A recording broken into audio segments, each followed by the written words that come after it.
you know, the reason people tend to passionately dislike sports writers sometimes is because we come across as smug, know-it-all, and quite frankly, we got a cool job, which also will develop some envy there. But most of all, we do it to ourselves. A lot of sports writers, and myself included, from time to time, I try to be down to earth and not present that air of smugness. But sometimes I think we all are.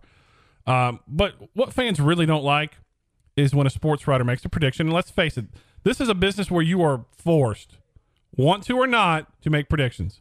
I don't like making predictions, but I have to. I have to make them on this radio show, on the tidesports.com website, on Tide 1029 website. And there it is, a weekly diary of my predictions, which are opinions, predictions.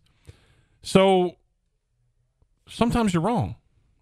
And what people really don't like are smug sports writers who can't eat crow when they're wrong.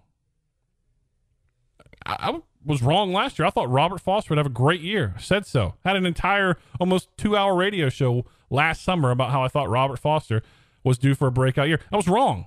I came out and admitted I'm wrong.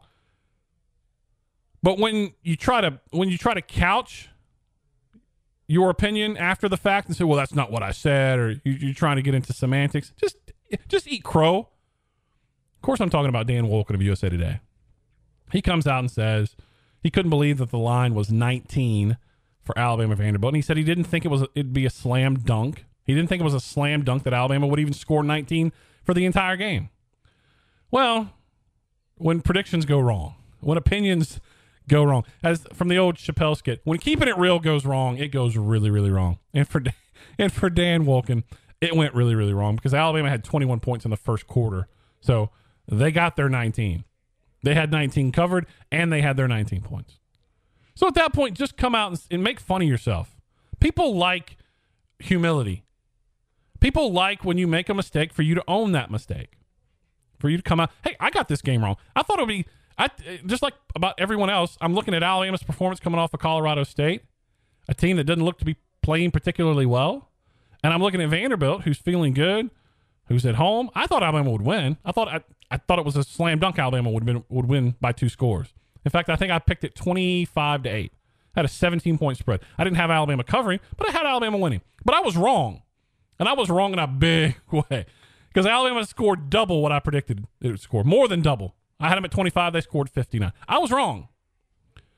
So when you're wrong, come out and just admit it. Make fun of yourself. And then it goes away. When you try to defend it, I didn't say that. Why are you guys taking this so serious? It's just a college football prediction. Because this is serious business to a lot of people. You're talking about their passion. And whether one man's opinion should ever rile another man up that much, it shouldn't, because you shouldn't give that person that much power in your life. If some guy that you've never met making a football prediction has so much power over you that it angers you to the point that you need to voice that frustration, you might want to deal with that. You've never met Dan Wolken or most of these sports writers. Who cares what they think? Okay? That's the way that you should probably deal with it. But a lot of Alabama fans, as soon as Alabama scored 19 points, rushed to Dan Wolken's Twitter account, and they buried him. I mean, they buried him.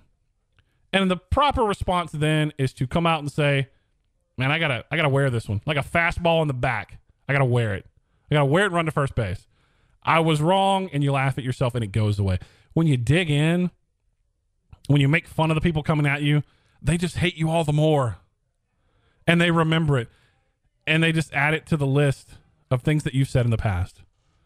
So my advice to all sports writers, myself included, and I try to do this, is just don't take yourself that seriously. It's sports, man. We cover football. We play children playing a game. They're big children. They're fast children. They're really good children. But it's kids playing a game. Don't take yourself so seriously, my man.